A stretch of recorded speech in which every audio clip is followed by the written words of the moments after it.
LA Tenorio, Intro Boys sa Magnolia Hotshots. Good news sa mga fans ni Justin Brownlee. Pabalik din agad sa Barangay Ginebra. Nitong mga nakalipas nga na araw mga chong ay naging mainit ang pangalan ni Justin Brownlee matapos yung kanyang naging stint sa Gilas, Pilipinas. Hindi nga maganda yung pinakita ni Brownlee sa ating national team sa kadahilan ng meron na pala siyang iniindang multiple injuries na dahilan kung bakit napakasama ng kanyang laro. At dahil nga sa injuries na yan ay naghanap ang Barangay Ginebra ng magiging replacement import nila ngayong Governors Cup. At yung nakuha nga nila ay itong si Riley Grigsby, isang 26 years old forward na threat pagdating sa 3-point area. Matapos nga ang i-anunsyo ng Barangay Ginebra na magkakaroon sila ng bagong import sa katauhan na itong si Riley Grigsby, ay marami nga ang nalungkot dahil ito nga yung kauna-unahang pagkakataon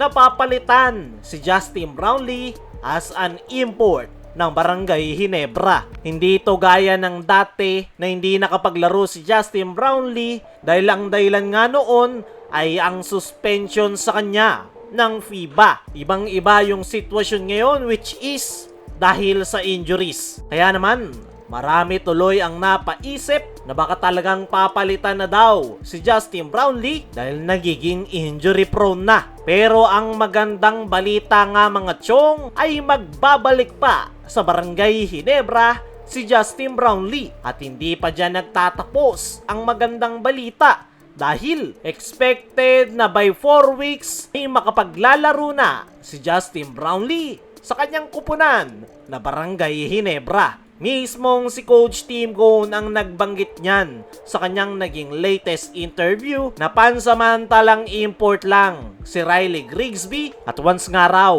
na makarecover si Brownlee in 4 weeks at maging ready to play na at walang magiging problema ay i-activate nga daw nila ito at ibabalik bilang import nila ngayong conference. As of now, walang official statement ang Barangay Ginebra Management kung hanggang kailan ang itatagal ni Riley Grigsby sa Barangay Ginebra. Pero panigurado naman na aware ito na magiging replacement import lang siya ng Barangay Ginebra habang inaantay na mag-recover si Justin Brownlee. Dahil ang plano pa rin talaga ng Barangay Ginebra, lalong-lalo na itong si Coach Tim Cone ay mapanatiling intact kung ano yung line-up nila last conference kung saan nakuha nila ang kampyonato.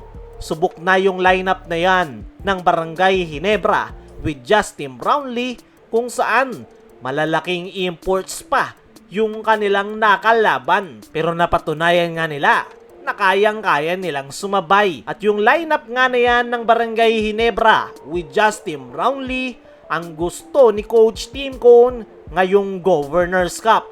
Dahil unang-una, wala na silang magiging problema pagdating sa adjustment dahil kabisadong-kabisado ni Brownlee ang bawat galaw ng kanyang mga teammates, lalong-lalo na yung kanilang triangle offense. Kaya naman, ayon sa mga statements ni Coach Tim, ay in 4 weeks ay babalik din si Justin Brownlee sa kanilang kupunan. Pero kung ako ang tatanungin mga chong, agree ako na magbalik si Justin Brownlee pero depende sa magiging sitwasyon. Kung magiging okay at maganda naman ang itatakbo ng Barangay Ginebra kasama ng kanilang replacement import na si Riley Grigsby ay walang dahilan para ibalik si Brownlee. Actually, mas maganda pa yan para kay Justin Brownlee dahil mas magkakaroon ito ng sapat na pahinga at tuluyang may recover yung kanyang mga injuries. Kaya naman kung magandang ipapakita ni Riley Grigsby, mas magandang patapusin na sa kanya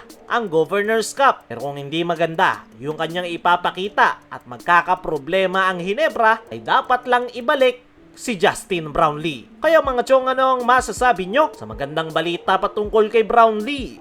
I-comment mo lang dyan sa ibaba. Samantala, LA Tenorio, intro boys sa Magnolia Hotshots. Dismayado nga itong si LA Tenorio sa kanilang naging debut game kontra Phoenix Fuel Masters dahil napakalaki nga ng kanilang kalamangan ng first half pero biglang nabaliktad ng Phoenix at natalo pa ang Magnolia.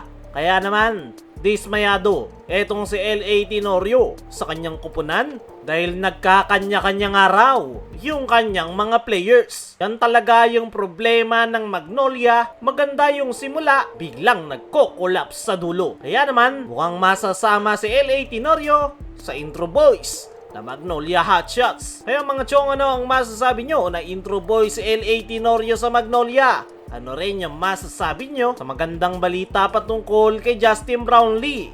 Comment mo lang dyan sa ibaba.